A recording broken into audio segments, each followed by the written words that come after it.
आप सभी को मेरा नमस्कार। मैं रोहित मिश्रा आप सभी का स्वागत करता हूं अपने महाविद्यालय के ऑनलाइन प्लेटफॉर्म पर।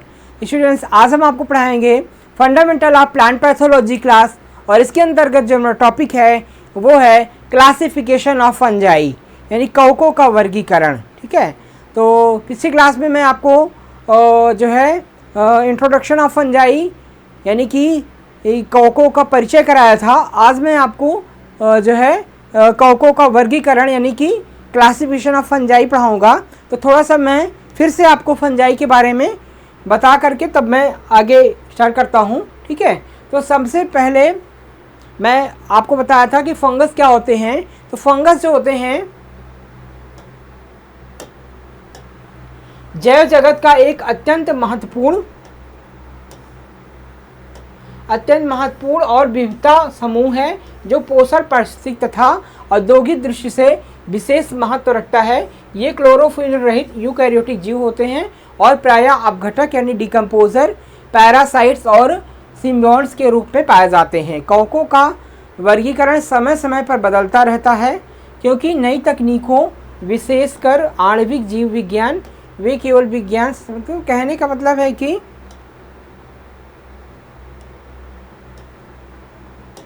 तो सरल सी डेफिनेशन ये है कि ये जो फंगस होते हैं वो मल्टी सेलुलर जो है वो एक यूकैरियोट्स जो है वो जीव होते हैं जो कि अलग अलग संरचना के होते हैं। लंबाकार, गोलाकार, खष्टभुजाकार जो है इनकी संरचना होती है, और ये जो है क्लोरोफिल इसमें नहीं पाया जाता है। ठीक है, क्लोरोफिल रहित होते हैं, मतलब कि ये अपना भोजन जो है वो स्वयं नहीं बना पाते हैं, मतलब दूसरे सूक्ष्म जीवों पर जो है वो ये पूरी तरह से निर्भर रहते हैं। ठीक है, ये जो है वो डेड मैटर पर डेड जो है मैटर पर अपना जो है वो भोजन बनाते हैं। ठीक है, तो यह इस प्रकार से हम डिफाइन कर सकते हैं कि कवक बहुकोशिकी, मल्टी सेलुलर या कोशिकी, अल्टीसेलुलर हो सकते हैं। इनके शरीर को माइसीलियम कहते हैं जो हाइफा नामक तंतु जाल से बना होता है। कोशिका भित्ति मुक्ता काइटिन की बनी होती है। ये यौन, सेक्सुअल और एसेक्सुअल रिप्रोडक्शन कर सकते हैं। ठीक है, तो हम सरल से डिफिनेशन जो है वो इस प्रकार से भी हम डिफाइन कर सकते हैं कि फंगस जो होते हैं, ठीक है, फंगस जो होते हैं मल्टी सेलुलर और जो है वो अनसेलुलर। ठीक है, मल्टी सेलुलर और अनसेलुलर जो है वो एक यूकैरियोटिक सूक्ष्म जीव होते हैं जो कि डिकम्पोज्ड मटेरियल पर, मृत जीवी पदार्थ पर अपना जीवन यापन करते हैं, जिसमें क्लोरोफिल नहीं पाया जाता है। ये मृत जीवी पदार्थों पर, डिकम्पोजर पर जिससे ही अपना पोषण जो है वो प्राप्त करते हैं। ठीक है, तो ये जो है इसमें माइसीलियम होता है, हाइफी होता है। ठीक है, तो और ये मुक्ता जो है वो काइटिन प्रोटीन के बने होते हैं। ठीक है, इसमें जो सेक्सुअल और एसेक्सुअल रिप्रोडक्शन होता है, इसमें रिप्रोडक्शन जो है वो सेक्सुअल और एसेक्सुअल दोनों प्रकार से होता है। तो इस प्रकार से हम जो है वो फंगस को डिफाइन कर सकते हैं। ठीक है, अगर हम बात करें क्लासिफिकेशन ऑफ फंगाई की रूपरेखा की बात करें तो कवकों का वर्गीकरण निम्नलिखित 3 आधारों पर किया जाता है। ठीक है, तो आई होप फिर से मैं एक बार समझा देता हूँ कि कवक जो है वो फंगस जो होते हैं, फंजाई, वो एक प्रकार से मल्टी सेलुलर और अनसेलुलर जो है वो जीव होते हैं जो कि यूकैरियोटिक सेल्स उसके अंदर पाई जाती है। इसमें क्लोरोफिल का अभाव होता है, जिसके कारण ये जो है अपनी पोषण आवश्यकता के लिए मृत जीवी पदार्थों पर, डेड मटेरियल पर अपना जीवन यापन करते हैं, उनसे पोषण प्राप्त करते हैं। ठीक है, पोषण प्राप्त करते हैं, और ये जो है इसमें माइसीलियम और हाइफी पाया जाता है। ठीक है, और ये जो है इसमें माइसीलियम और हाइफी पाया जाता है जिसमें ये ग्रो करते हैं, और ये काइटिन प्रोटीन के जो है वो बने होते हैं। इस प्रकार से थोड़ा सा हमने फंगस के बारे में आपको इंट्रोड्यूस कर दिया। अब हम बात करेंगे कि इसके क्लासिफिकेशन की, तो इसके निम्नलिखित मतलब इसके वर्गीकरण के कई सारे आधार हैं। ठीक है, इसके क्लासिफिकेशन की जब बात आती है तो फंगस की क्लासिफिकेशन के कई सारे आधार हैं। कौन कौन से आधार हैं? जैसे कि हाइफा की संरचना। ठीक है, हाइफा की संरचना हो गया, प्रजनन वृद्धि हो गया यानी कि रिप्रोडक्शन मेथड हो गया, बीजाणुओं यानी स्पोर्स का प्रकार हो गया, बीजाणुओं का प्रकार, जीवन चक्र के आधार पर और डीएनए विश्लेषण के आधार पर। तो कवकों का वर्गीकरण कितने प्रकार से किया गया? हाइफा की संरचना के आधार पर, प्रजनन विधि के आधार पर, ठीक है, बीजाणु स्पोर्स के प्रकार पर, जीवन चक्र के आधार पर और आणविक विश्लेषण के आधार पर इनका जो है वो क्लासिफिकेशन किया गया है। ठीक है, डिवीजन ऑफ फंजाई की बात करें, इसके प्रमुख प्रभाग की बात करें तो आधुनिक वर्गीकरण के अनुसार कवकों को निम्न प्रभागों में विभाजित किया गया है। ठीक है, तो कवकों को मॉडर्न क्लासिफिकेशन के आधार पर कई सारे वर्ग में विभाजित किया गया है, जैसे कि चाइट्रोमाइकोटा, ठीक है, काइड्रियोमाइकोटा, जाइगोमाइकोटा, एस्कोमाइकोटा और बेसिडियोमाइकोटा और ड्यूटेरोमाइकोटा, जिसे हम अपूर्ण कवक कहते हैं। ठीक है, तो आधुनिक वर्गीकरण के आधार पे कवकों को कई प्रकार से यानी 5 प्रकार से बांटा गया है। काइड्रियोमाइकोटा, ठीक है, जाइगोमाइकोटा, एस्कोमाइकोटा, बेसिडोमाइकोटा और ड्यूटेरोमाइकोटा यानी अपूर्ण कवक के आधार पर इनको बांटा गया है। ठीक है, और detail description of each division, तो इनके बारे में हम प्रमुख जो डिवीजन्स है उसके बारे में हम डिटेल से अगर बताएं तो क्राइट्रोमाइकोटा, ठीक है, पहला जो डिवीजन है वो काइट्रोमाइकोडिया है। ये आप देख रहे हैं ना, ऐसे ही आपको बताना है कि आधुनिक वर्गीकरण के अनुसार जो है वो कवकों को 5 प्रकार से बांटा गया है। काइड्रियोमाइकोटा, दूसरा जाइगोमाइकोटा, तीसरा एस्कोमाइकोटा और चौथा बेसिडोमाइकोटा और पांचवा जो है वो ड्यूटेरोमाइकोटा यानी अपूर्ण कवक। ठीक है, इस प्रकार से बांटा गया है। अब हम बात करेंगे डिटेल से, तो काइड्रियोमाइकोटा की बात करें तो काइड्रियोमाइकोटा की विशेषताएं क्या होती हैं, फीचर्स क्या होते हैं, ये सबसे आदिम यानी प्रिमेटिव कवक माने जाते हैं। ठीक है, तो सबसे प्रिमेटिव, सबसे पुराने आदिम जो है आदिम कवक कौन से हैं, काइड्रियोमाइकोटा है। ठीक है, जल या नम स्थानों पर पाए जाते हैं। ये कहाँ पाए जाते हैं, जल या नम स्थानों पर, जहाँ पर मॉइस्चर एरिया होता है वहाँ पर पाए जाते हैं। इनकी विशेषता है कि इनके बीजाणु चलायमान यानी कि मोटाइल होते हैं और इनमें फ्लैजेला पाया जाता है। ठीक है, इनकी विशेषता क्या है कि इसमें जो स्पोर्स होते हैं वो कि मोमेंट करते हैं, एक स्थान दूसरे स्थान पर मोमेंट करते हैं, चलायमान होते हैं और इसमें क्या पाता है, फ्लैजेला जो है वो पाया जाता है। ये इनकी विशेषता होती है।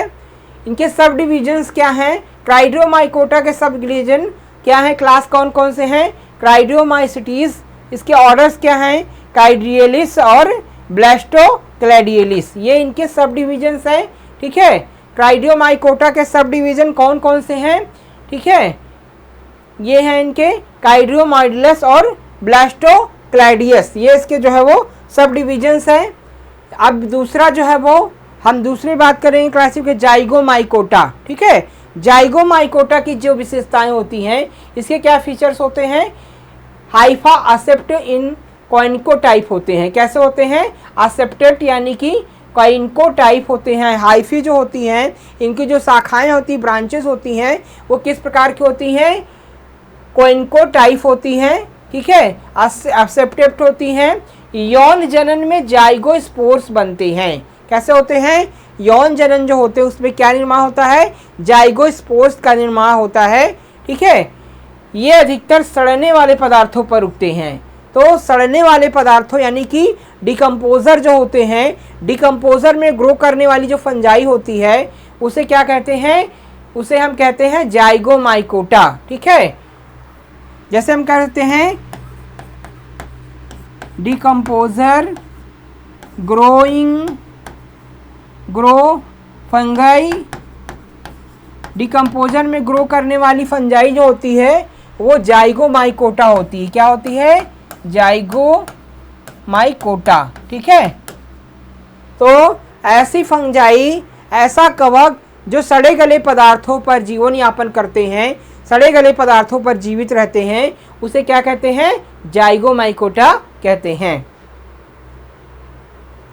इसके क्या क्या सब डिविजन्स हैं, उपप्रभाग कौन कौन से हैं, जाइगोमाइकोटिना। ठीक है, जाइगोमाइकोटिना, इसे क्लास कौन के हैं, जाइगोमाइसिटीज हैं। ठीक है, इसके ऑर्डर कौन कौन से हैं, म्यूकोरेलिस है उदाहरण की, राइजोफस। ठीक है, म्यूकोरेलिस का एग्जाम्पल क्या है, राइजोफस और इंटमोफोरेल्स। ठीक है, तो जाइगोमाइकोटा के जो सब डिविजन्स हैं, ठीक है, वो क्या है, म्यूकोरेलिस जिसका हम राइजोफस एग्जाम्पल है और फोरेलिस। ठीक है, तो ये इसके सब डिविजन्स है, ये आप लोग याद रखिएगा। अगला जो है तीसरा वो है एस्कोमाइकोटा, जिसे हम थैली कवक कहते हैं। क्या कहते हैं? एस्कोमाइकोटा यानी कि थैली कवक। एस्कोमाइकोटा की विशेषताओं की बात की जाए, इसके फीचर्स क्या हैं? इन्हें थैली कवक या फिर सैक फंजाई कहा जाता है। ठीक है, इन्हें थैली कवक या सैक फंजाई कहते हैं। यौन जनन में एस्कोस्पोर बनते हैं जो एस्कस नामक संरचना में होते हैं। ठीक है, तो इनके जो यौन जनन होते हैं उसमें क्या होते हैं? एस्कोस्पोर जो है वो बनते हैं। ये एक कोशिकी जैसे ईस्ट या बहुकोशिकीय दोनों हो सकते हैं। क्या हो सकते हैं? ये एक कोशिकीय और बहुकोशिकीय दोनों हो सकते हैं। ये इनके फीचर्स हैं। इनके सब डिवीज़न की बात करें, जैसे एस्कोमाइकोटिना हो गया। ठीक है, इनके सब डिवीजन्स क्या हैं? एस्कोमाइकोटिना। और इनके क्लास कौन कौन से हैं? हेमियास्कोमाइसिटीज़, प्लेक्टोमाइसिटीज़, प्रेनोमाइसिटीज़ और डिस्कोमाइसिटीज़। ठीक है, इनके क्लास कौन कौन से हैं? हेमियोसोमेटीज़, प्लेकोमाइसिटीज़, प्रेनोमाइसिटीज़ और डिस्कोमाइसिटीज़। ये इनके जो है वो अलग अलग सब डिविजन्स के क्लास हैं। और इनके ऑर्डर्स कौन कौन से हैं? सैक्रोमाइसिटीज़ यानी ईस्ट। सैक्रोमाइसिटीज़ का एग्जाम्पल क्या है? ईस्ट हैं जो खमीर में रहते हैं। यूरोटैलिस, ठीक है, एस्परजिलस और पेनिसिलियम। यूरोटैलिस में क्या होते हैं? एस्परजिलस और पेनिसिलियम आते हैं। ठीक है, पेजियालिस, ये इसके सब डिविजन्स हैं, क्लास हैं। ठीक है, अगला जो चौथा है वो है डंडाकार कवक यानी कि बैसिडोमाइकोटा। ठीक है, डंडाकार कवक जिसे हम क्या कहते हैं? बैसिडोमाइकोटा। इसके फीचर्स की बात करें, इसके विशेषताओं की बात की जाए, ये यौन जनन में बैसिडोस्पोर बनते हैं। ठीक है, ये क्या होते हैं? यौन जनन में बैसिडोस्पोर जो है बनते हैं। ये बैसिडियम नामक संरचना पर बनते हैं। ये कैसे बनते हैं? बैसिडियम नामक संरचना पर बनते हैं। अधिकांश मशरूम इसी वर्ग में आते हैं। ठीक है, तो अधिकांश जो है मशरूम किस में आते हैं? इसी वर्ग में आते हैं। बैसिडोमाइकोटा वर्ग के अंतर्गत जो है मशरूम की प्रजातियां आती हैं। इसके सब डिविजन्स कौन कौन से हैं? बैसिडोमाइकोटिना। ठीक है, बैसिडोमाइकोटिना। इसे क्लास जो है वो है बैसिडोमाइसिटीज़। ठीक है, इसे क्लास कौन कौन से हैं? बैसिडोमाइसिटीज़। इसके ऑर्डर्स कौन कौन से हैं? एग्रीकैलस, जिसे हम मशरूम कहते हैं। ठीक है, एग्रीकैलस इसके जो है वो ऑर्डर्स हैं। एग्रीकैलस, आस्टिलेगैनस, स्मट जो है वो यूरोडिनेलिस, रस्ट। ठीक है, तो मशरूम, रस्ट, स्मट और रस्ट जो है वो ये सारे इसके प्रमुख जो है वो ऑर्डर्स होते हैं। ठीक है, ड्यूट्रोमाइकोटा। ठीक है, लास्ट जो है वो है ड्यूट्रोमाइकोटा। इसके फीचर्स क्या है ड्यूट्रोमाइकोटा के? इसमें यौन जनन ज्ञात नहीं होते हैं। ठीक है, इसमें जो यौन जनन होते हैं वो ज्ञात नहीं होते हैं। केवल अलैंगिक बीजाणु कोनिडिया द्वारा प्रजनन होता है। इसमें कैसा प्रजनन होता है? इसका जो रिप्रोडक्शन होता है वो एसेक्सुअल रिप्रोडक्शन होता है, जिसे हम कोनिडिया कहते हैं। जैसे कि अल्टरनेरिया, कलेक्टोट्रोइकम। ठीक है, अल्टरनेरिया और कलेक्टोट्रोइकम, फाल्केटम। ठीक है, ये सारे जो है वो इसके एग्जाम्पल्स हैं ड्यूट्रोमाइकोटिना के। इसके सब डिविजन्स की बात की जाए तो सब डिवीजन में ड्यूट्रोमाइकोटिना। ठीक है, क्या एग्जाम्पल है? ड्यूट्रोमाइकोटिना इसके एग्जाम्पल हैं। इसके क्लास जो है वो ड्यूट्रोमाइसिटीज़ है। इसके क्लास क्या है? ड्यूट्रोमाइसिटीज़। इसके ऑर्डर्स क्या है? मोनिलियालिस, ठीक है, मेलानोकोलिस। ठीक है, ये इसके जो है वो ऑर्डर्स हैं। इसके की टू क्लासिफिकेशन की बात की जाए, वर्गीकरण कुंजी की बात करें तो कवकों को पहचानने के लिए एक द्विविकल्पी कुंजी, ठीक है, डायक्टोनस की का उपयोग किया जाता है। ठीक है, कि किसका? कवकों को पहचानने के लिए क्या किया जाता है? द्विविकल्पी कुंजी का उपयोग किया जाता है। ठीक है, इसके चरण की बात करें, स्टेप्स की बात की जाए तो बीजाणु चलायमान होते हैं। ठीक है, काइट्रोमाइकोटा, इसके बीजाणु क्या होता है? चलायमान होते हैं। बीजाणु अचल, अगले चरण जाएं। ठीक है, चरण और चलायमान और अचलायमान होते हैं। इसके स्टेप 2 में क्या होता है? Haifa acceptance. ठीक है, हाइफा एक्सेप्टेट होता है। जाइगोमाइकोटा, हाइफा सेप्टेट अगले चरण में होते हैं। ये इनके जो है वो विशेष रूप से वर्गीकरण होते हैं। इसके स्टेप्स 3 क्या होते हैं? एस्कोस्पोरस्कस में एस्कोमाइकोटा होते हैं, बेस्डोस्पोर बेस्डियम में बेस्डोमाइकोटा, और यौन जनन में अज्ञात होते हैं, ठीक है, वो क्या होते हैं? ड्यूटोमाइकोटा होते हैं। ड्यूटोमाइकोटा जैसे कि एस्परजिलस और कोलेट्रोट्राइकम होते हैं, ये अपूर्ण होते हैं, इसमें यौन जनन अज्ञात होते हैं, इसमें एसेक्सुअल रिप्रोडक्शन होता है, ये इसकी प्रमुख विशेषता होती है। अब हम बात करेंगे फाइलोजेनेटिक क्लासिफिकेशन की, आधुनिक वर्गीकरण की। तो आधुनिक वर्गीकरण डीएनए अनुक्रम यानी डीएनए इक्वेशंस पर आधारित है। इसके अनुसार क्राइटोमाइकोटी का सबसे आदिम माना जाता है, ठीक है। जो आपका जो है जो मॉडर्न क्लासिफिकेशन है उसके आधार पर डीएनए अनुक्रम यानी डीएनए सीक्वेंस पर आधारित है। जो मॉडर्न क्लासिफिकेशन है फंगस का वो डीएनए सीक्वेंसिंग पर आधारित होता है, डीएनए अनुक्रम पर आधारित है। इसके अनुसार क्राइटोमाइकोटिया जो वर्ग है, ठीक है, क्राइटोमाइकोटिया जो है डिवीजन है वो जो है सबसे पुराना डिवीजन है, सबसे प्रिमिटिव डिवीजन माना गया है। एस्कोमाइकोटा और बेस्डोमाइकोटा को डिकैरिया समूह में रखा जाता है, ठीक है। जो एस्कोमाइकोटा और बेस्डोमाइकोटा है उसको किस में रखा गया है? डिकैरिया ग्रुप में जो है वो रखा गया है। जाइगोमाइकोटा को अब कई नए समूह में विभाजित किया गया है, जैसे कि म्यूकोरोमाइकोटा, ठीक है, म्यूकोरोमाइकोटा में इसको रखा गया है, ठीक है। तो इस प्रकार से मॉडर्न क्लासिफिकेशन किया गया है। अब द इम्पोर्टेंस ऑफ फंजाई की बात करें, कवकों का महत्व की बात की जाए तो पारिस्थितिक महत्व क्या था? Ecological significance. आप घटक के रूप में मृत पदार्थों का विघटन करते हैं। ये क्या करते हैं? आप घटक के रूप में यानी डिकम्पोजर के रूप में जो मृत पदार्थ होते हैं उनको जो है वो डिग्रेडेट करते हैं, उनका क्या करते हैं? विघटन करते हैं। तो मृत पदार्थों को विघटन करने का काम फंगस का होता है। पोषक चक्र यानी न्यूट्रिएंट साइकिल में योगदान होते हैं। जो तमाम प्रकार के न्यूट्रिएंट साइकिल होते हैं, nitrogen cycle, phosphorus cycle, carbon cycle, उसमें ये काफ़ी हेल्पफुल होते हैं, ठीक है। आर्थिक महत्व की बात की जाए, इकोनॉमिक इम्पोर्टेंट की, तो जैसे कि आर्थिक दृष्टिकोण से भोजन के रूप में इनका उपयोग किया जाता है, भोजन के रूप में जैसे कि मशरूम, ठीक है। तो कवकों का आर्थिक महत्व कैसा है? भोजन के रूप में, भोजन के रूप से मशरूम का उपयोग करते हैं। किण्वन के रूप में हम करते हैं, जैसे कि फर्मेंटेशन, शराब बनाने में, ब्रेड बनाने में, दही मक्खन बनाने में भी फंगस का उपयोग किया जाता है, खमीर का प्रयोग किया जाता है। तो इस प्रकार से भोजन में इनका आर्थिक दृष्टिकोण से महत्व होता है। औषधियों में बहुत सारी औषधियाँ हैं, जैसे कि पेनिसिलिन हो गया, तो औषधि के रूप में भी इन कवकों का महत्व होता है, ठीक है। तो ये हो गया आर्थिक महत्व। हानिकारक प्रभाव क्या होता है?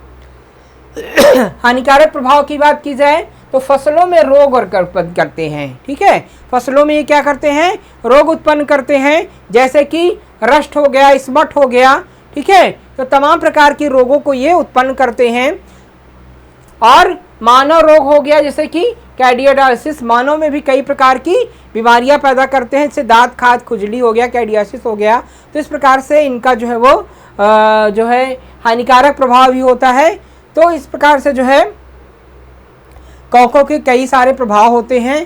तो आज की क्लास में हमने आपको कवकों का जो प्रमुख वर्गीकरण है उसको पढ़ा दिया, ठीक है। कवकों का जो आधुनिक वर्गीकरण है उसको पढ़ा दिया, कवकों का क्या महत्व है उसको हमने डिटेल से पढ़ा दिया। आई होप आप बिल्कुल अच्छे से जो है समझ गए होंगे। तो इसी तरह हमारे प्लांट पैथोलॉजी क्लास निरंतर पाने के लिए हमारे साथ बने रहिए हमारे RBS महाविद्यालय के YouTube चैनल पर। तो आज की क्लास यहीं पर समाप्त होती है। आप सभी का हमसे जुड़ने के लिए बहुत बहुत धन्यवाद। जय हिंद।